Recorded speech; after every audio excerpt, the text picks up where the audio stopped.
शुरुआत में हमें थाईलैंड के एक अमीर हाई स्कूल को दिखाया जाता है। एक स्कूल की स्टाफ नैनो नाम के एक नए स्टूडेंट को स्कूल का दौरा करा रही है। वो उसे हर कक्षा दिखाती है और नैनो को उन माता पिता का नाम बताती है जिन्होंने कमरे को इक्विपमेंट से सजाने के लिए डोनेशंस दिया था। इससे साफ है कि स्कूल डोनेशन से चलता है। यहाँ अमीर छात्रों का सम्मान किया जाता है जबकि गरीबों का मजाक उड़ाया जाता है। नैनो पूछती है कि क्या उसे स्कूल का एक पूरा कमरा मिल सकता है। महिला उसे पैसे के बदले में एक पुरानी कक्षा दे देती है। नैनो फिर कक्षा को अपने पर्सनल ऑफिस में बदल देती है। दूसरी ओर एक करोड़पति बिजनेसमैन का बेटा डीनो अपने दोस्तों के लिए यूके से गिफ्ट से भरा बैग लाता है। वो वहाँ रहने वाले अपने माता पिता से मिलने गया था। डीनो के साथ टोहो भी यूके में ट्रिप के लिए गया था। उसके दोस्तों ने एक शर्त रखी थी कि कौन उनके लिए ज्यादा गिफ्ट्स लाएगा और डीनो जीत जाता है। उसके दोस्त अनजाने में ही दौलत के मामले में एक दूसरे से कम्पीट करते हैं। डीनो ग्रुप का अनकहा लीडर है और उनमें से सबसे अमीर है। टोहो उससे पूछता है कि जब वे उसी शहर में थे तो वो उससे क्यों नहीं मिला, लेकिन डीनो कहता है कि वह अपने परिवार के साथ समय बिताना चाहता था। ये साफ है कि ग्रुप डीनो को सिर्फ उसके पैसे के लिए चाहता है। वो ये बात जानता है, लेकिन उसका यूज करने से उसे कोई प्रॉब्लम नहीं है। ग्रुप को पता चलता है कि एक नई स्टूडेंट ने स्कूल में अपने पहले ही दिन एक पूरी कक्षा खरीद ली। डीनो को अब एक कंपेटिटर मिल गया जिससे वो खुश नहीं है। जैसा कि वे नैनो के बारे में बात करते हैं, वो क्लास में आती है और बताती है कि वह अपनी खुद की कंपनी खोल रही है जो छात्रों को पैसे के बदले में कुछ भी दिलवा सकती है। उसकी कंपनी का मानना है कि पैसा सब कुछ खरीद सकता है। उसके बाद टीचर अंदर आती है और उन्हें लास्ट एग्जाम्स के सभी रिजल्ट सौंपती है। डीनो हमेशा की तरह उन सभी में से अच्छा ग्रेड पाया है। इस बीच पॉप पागल है क्योंकि उसके 3 GPA से कम मार्क्स आए, लेकिन उसे अपने पिता से एक नई मोटर बाइक पाने के लिए 3 GPA को पार करना था। फिर नैनो अपनी कंपनी के माध्यम से उसकी मदद करने की बात करती है। वो उन्हें अपने ऑफिस में लाती है और सर्विस के लिए पॉप से 15,000 रुपए के लिए कहती है। क्योंकि बाइक की तुलना में काफी सस्ता है, इसलिए वो उसे पैसे देने का फैसला करता है। इसके अलावा ग्रुप ये टेस्ट भी करना चाहता है कि वो सच कह रही है या नहीं। पूरे पैसे मिलने के बाद नैनो उसका एग्जाम रिजल्ट मांगती है और एक बेहतर स्कोर के साथ एक नया पेपर प्रिंट करती है। ये पूरा असली जैसा दिखता है, इसलिए पॉप के माता पिता को ये पता नहीं चलेगा कि यह नकली है। रिजल्ट से खुश होकर पॉप ने उसे धन्यवाद दिया। नैनो कहती है कि वो उनके लिए और भी कई काम कर सकती है। ये पूछे जाने पर कि किस तरह की चीजें, वो मुस्कुराती है और कहती है, कुछ भी। उस दिन से उसका बिजनेस तेजी से बढ़ता है। छात्रों की भीड़ उसके ऑफिस के सामने पैसे लेकर लाइन लगाती है, उससे कई एहसान मांगती है। एक दिन एक लड़का नैनो से अपनी एक्स गर्लफ्रेंड को धोखा देने के लिए सबक सिखाने को कहता है। उस शाम उसके नए बॉयफ्रेंड को कुछ गुंडों ने पीट पीट कर मार डाला। इसी तरह एक और लड़का एक गर्लफ्रेंड के लिए पूछता है और उसे मिल जाती है, उसकी कंपनी की वजह से। एक दिन क्लास के बाद नैनो डीनो से पूछती है कि उसने अब तक कोई भी सर्विस के लिए क्यों नहीं पूछा। वो सोचती है कि यह अजीब है कि उसके लाइफ में कोई प्रॉब्लम नहीं है। दूसरों का दावा है कि वह बहुत अमीर है, उसके माता पिता कभी घर पर नहीं होते और उसके ग्रेड अच्छे हैं। क्योंकि उसका जीवन पूरा परफेक्ट है, इसलिए उसे उसकी हेल्प नहीं चाहिए। फिर एक दिन वे लोग जापान घूमने जाने की प्लान बनाने लगते हैं। जब वे डीनो को जाने के लिए पूछते हैं तो वो मना करता है और कहता है कि वह इतना फॉरेन ट्रिप करके थक गया है, अभी के लिए घर पे रहना चाहता है। दूसरे उसे अपने साथ जाने के लिए मनाने की कोशिश करते हैं, लेकिन वो नहीं मानता। नैनो जानती है कि उसके बारे में कुछ तो गड़बड़ है। ये पता लगाने के लिए वो आइडिया देती है कि विदेश यात्रा से बेहतर उन्हें डीनो के घर डिनर पे जाना चाहिए, क्योंकि यह एक बहुत बड़ा विला है जिसमें स्विमिंग पूल, होम थिएटर जैसे और कई बड़ी चीजें हैं। लेकिन डीनो उन्हें अपने घर में लाना नहीं चाहता, वे नशे में महंगी चीजें तोड़ देंगे। पॉप सभी नुकसानों का जिम्मेदारी लेने का वादा करता है और उसे केवल एक रात के लिए इनवाइट करने का प्रेशर डालता है। जब डीनो फिर भी मना करता है तो वे चिढ़ जाते हैं और उससे पूछते हैं कि क्या वो उन्हें अपना दोस्त नहीं मानता। डीनो नहीं चाहता कि वे अपसेट हों और उन्हें एक रात के लिए रहने देने के लिए मान जाता है। स्कूल खत्म होने के बाद वो अपनी कार के अंदर जाता है और ड्राइवर को अपने घर का पता बताता है। जब वो वहाँ पहुँचता है तो ये क्या, डीनो तो कोई विला में नहीं रहता। पता चलता है कि डीनो के माता पिता छोटे बिजनेस ओनर हैं जो उसे एक प्रेस्टिजियस स्कूल में पढ़ाने के लिए कड़ी मेहनत करते हैं। जब वो पहली बार स्कूल में आया तो उसने देखा कि कैसे केवल अमीर बच्चों के ही दोस्त होते हैं, इसलिए उनसे अमीर होने के बारे में झूठ बोला। फिर उसे अपने झूठ को बनाए रखने के लिए स्कूल किराए के कार में जाने लगा और अपने नकली फॉरेन ट्रिप से खाना खरीद कर देना पड़ा। यही कारण है कि वो अपने दोस्तों को अपने बड़े विला में बुलाना नहीं चाहता था, क्योंकि उसके पास है ही नहीं।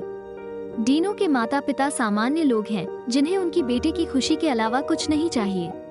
वे अपने बेटे की चाल से अनजान हैं और सोचते हैं कि उसके अच्छे दोस्त उसे हर दिन अपनी फैंसी कारों में घर छोड़ देते हैं। उन्होंने कभी भी डीनो को घर के काम में मदद नहीं करने दी और कहते हैं कि उसे इसके बजाय अपनी पढ़ाई पर ध्यान देना चाहिए। उस दिन डीनो टेंशन में है, क्योंकि अगर वो अगले दिन अपने दोस्तों को एक बड़े विला में नहीं लाता है तो उन्हें पता चल जाएगा कि वो कई सालों से उनसे झूठ बोल रहा है। झूठ की सहायता से इतने आगे आने के बाद अब वो पीछे नहीं हट सकता।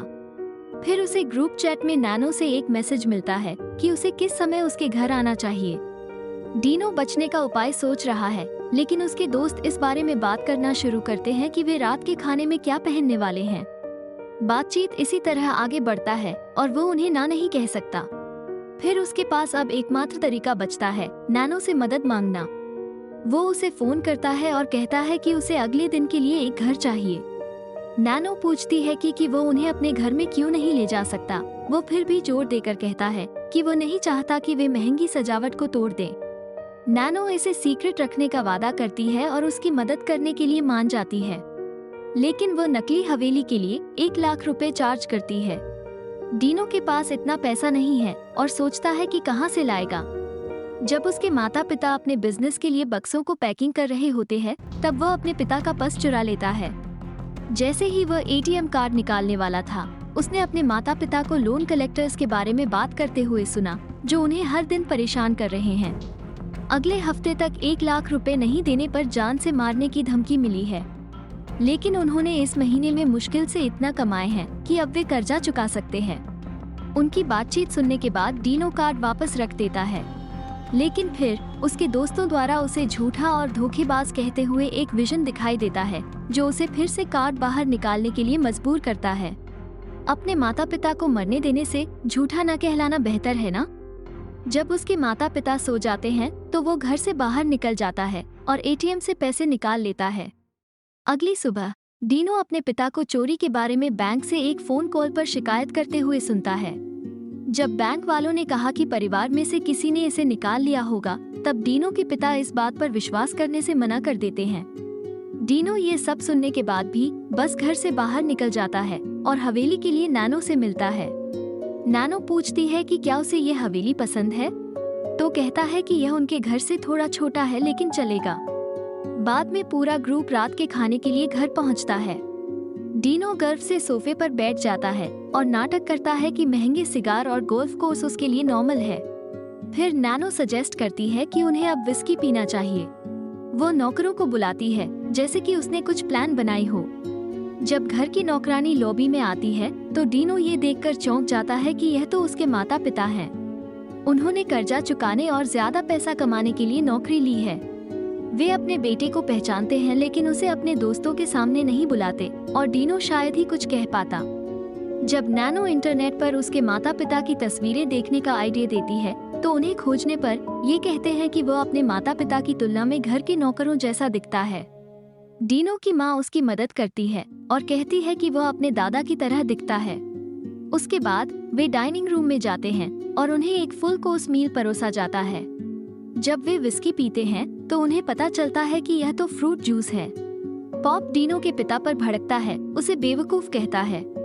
वो आदमी माफी मांगता है और कहता है कि उन्हें अपनी उम्र में शराब नहीं पीनी चाहिए। इससे पॉप और भी भड़क जाता है और कहता है एक नौकर को सलाह देने के बजाय नौकर जैसा ही काम करना चाहिए। इतनी बेइज्जती के बाद वो आदमी बस उन्हें शराब परोसता है। ऑकवर्डनेस को और बढ़ाने के लिए नैनो सजेस्ट करती है कि उन्हें गांजा भी फूंकना चाहिए। डीनो उन्हें रोकने की कोशिश करते हुए कहता है कि उसके माता पिता को पता चल सकता है, लेकिन वे नहीं सुनते। शामिल होने के लिए वो भी स्मोकिंग करता है, जबकि उसके पेरेंट्स उसे निराशा में देखते हैं। कुछ देर बाद पॉप फिर से शराब मांगता है, लेकिन डीनो के पिता ने इसे परोसने से इनकार कर देते हैं क्योंकि उन्होंने ऑलरेडी बहुत शराब पी रखी थी। पॉप उसे नौकरी से निकालने की धमकी देता है और लड़ने के लिए अपनी सीट से उठता है, लेकिन डीनो उसे रोक देता है और सभी को शांत करने के लिए दूसरे कमरे में जाने के लिए कहता है। 1 मिनट के लिए वह अपने माता पिता के साथ अकेला होता है, लेकिन जब उसकी माँ उससे बात करने की कोशिश करती है तो वो चला जाता है। उसके बाद वे एक स्टडी रूम में जाते हैं, ये शिकायत करते हुए कि वो नौकर कितने रूड हैं। वे मूड को हल्का करने के लिए कुछ मजेदार करना चाहते हैं। फिर नैनो उन्हें एक रिवॉल्वर दिखाती है जो उसे एक सेल्फ पर मिली थी। पॉप एक ही गोली लोड करता है और गोली लगने वाले व्यक्ति पर 2 लाख रुपए का बेट लगाता है। सभी इसमें शामिल होते हैं और हर कोई 2 लाख का बेट लगाते हैं। डीनो मौका नहीं छोड़ना चाहता क्योंकि हाथ में गोली मारने वाले व्यक्ति को 10 लाख से अधिक रुपए मिलेगा। पॉप पहले ट्रिगर दबाता है लेकिन गोली नहीं लगती। इसी तरह उनमें से 3 अपने हाथ पर बंदूक से ट्रिगर दबाते हैं, लेकिन उन्हें भी गोली नहीं लगती। जब नैनो की बारी आती है तो वो अपने सिर की ओर इशारा करती है, लेकिन उसे भी गोली नहीं लगती। अंत में डीनो की बारी है। वो खुद को गोली मारने ही वाला होता है कि उसके पिता उसे रोक लेते हैं। वो बच्चों को अपने जीवन के प्रति अधिक जिम्मेदार होने के लिए चिल्लाते हैं क्योंकि उनके माता पिता उनसे प्यार करते हैं। पॉप गुस्से में उसे एक गोल्फ क्लब से मारता है और बेहोश कर देता है। इससे पहले कि वे कुछ रिएक्ट कर पाते, डीनो की माँ इंटरफेयर करती है और उन्हें डांटना शुरू कर देती है। पॉप उसे भी रिवॉल्वर के पिछले हिस्से से मार के बेहोश कर देता है। डीनो सदमे में जमा हुआ सब देखता रहता है, लेकिन वह अभी भी अपने माता पिता की मदद के लिए कुछ नहीं करता। नैनो पागलों जैसे जोर जोर से हंसने लगती है और बाकी लोग नौकरों को डरावने नजरों से देखते हैं। फिर डीनो अपने घर जाता है और देखता है कि उसके माता पिता के चेहरे उन चोटों से ढके हुए हैं। वे दिन की घटनाओं के बारे में बात नहीं करते और उसे रात के खाने के लिए बुलाते हैं। एक फ्लैशबैक हमें दिखाता है कि होश में आने के बाद उन्हें अपना मुंह बंद रखने के लिए 35 लाख रुपए दिए गए थे। उसके बाद हम देखते हैं कि परिवार बैठकर डिनर कर रहा है और पैसे से भरा थैली पड़ा हुआ है।